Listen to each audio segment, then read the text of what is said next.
Now children, let's continue the lesson. Now we will learn about transparent, translucent and opaque objects. I will tell you the meaning of all the three. Just look around you, and if you see, you are able to see many objects in your surroundings. Some objects, they allow the light to pass through them, and some do not. So depending upon this, allowing the light to pass and not allowing the light to pass, the objects are classified into transparent, translucent and opaque objects. What do we mean by transparent objects? The objects that allow light to pass through them and through which the things can be seen clearly are called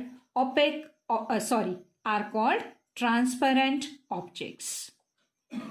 The objects which allow light to pass through them and through which things can be seen clearly are called transparent objects. Water, air, glass, they are the examples of transparent objects because we can see through them. These are the objects through which we can see, and so they are called transparent objects. Then comes translucent objects. Translucent objects means the objects through which things can be seen partially. Partially means in less amount, not clearly. Okay, we can see that some things are there after that object, but we cannot say that what those things are. Partially means not clearly. So the objects through which the things can be seen partially are called translucent objects. They allow light to pass partially through them.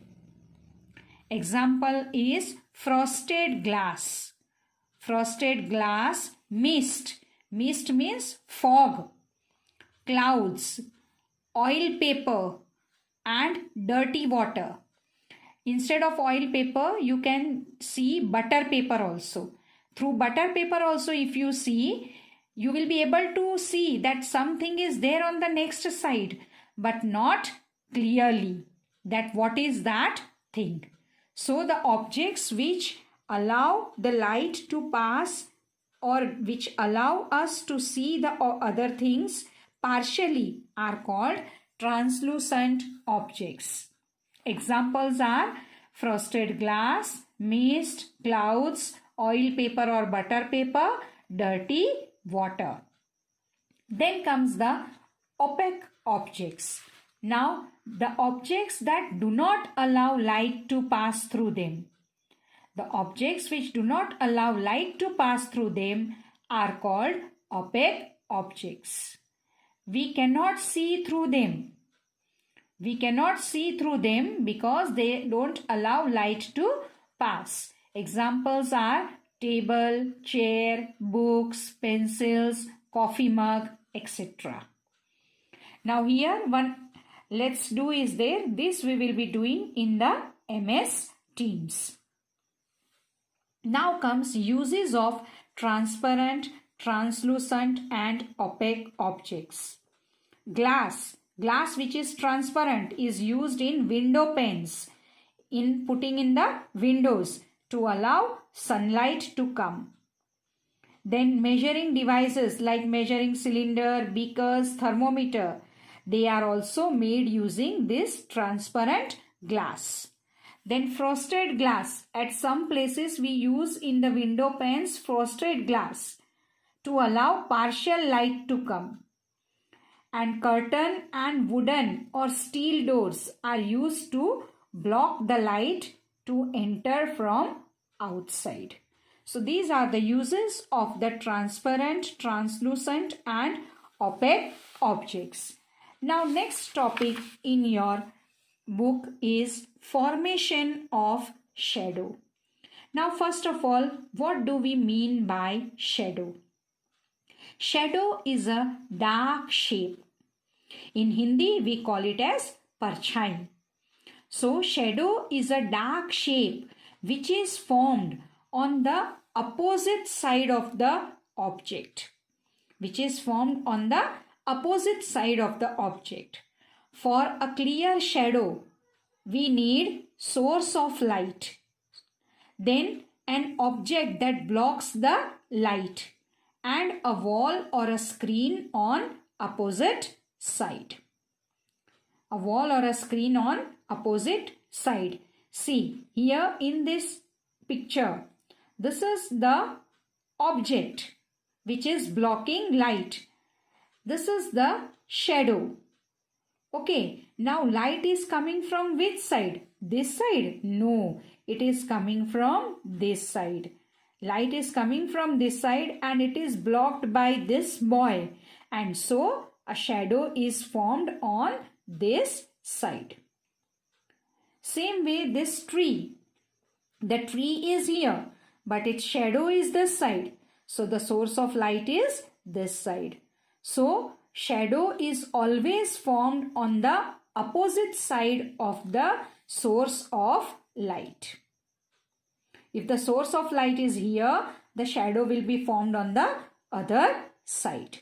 And to form a shadow, we need an object which blocks the path of light. We need an object which blocks the path of light.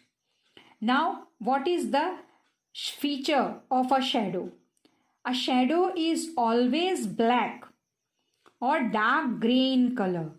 A shadow is formed on the opposite side of source of light. See, here source of light is this side. The light is coming from this side and shadow is formed on this side. So light is this side and shadow is formed on the opposite side. Same way here also, light is this side and shadow is formed on the opposite side. Shadow can be of different shapes and sizes. See, the shadow of a boy is giving the shadow of a boy only. Here the shadow of a tree is giving the shadow of a tree only. But the shape and size will matter. Why? Depending upon the source of light. If the source of light is near, the shadow will be big. And if the source of light is far, the shadow will be small. So, shadows can be of different shapes and sizes. When the object is close to the source of light, the shadow is larger. The shadow is larger. And if the object is far away, from the light, then its shadow is smaller. And which objects can form shadow? Only opaque objects. Only opaque objects can form a shadow. So, I hope children you have understood about shadows. Okay, shadows are the dark shape which are always formed on the opposite side of the source of light. The source of light, if it is close, then the shadow will be large, and if the source of light is far, the shadow will be small. Moreover, to form a shadow, we always need opaque objects. So children, thank you very much.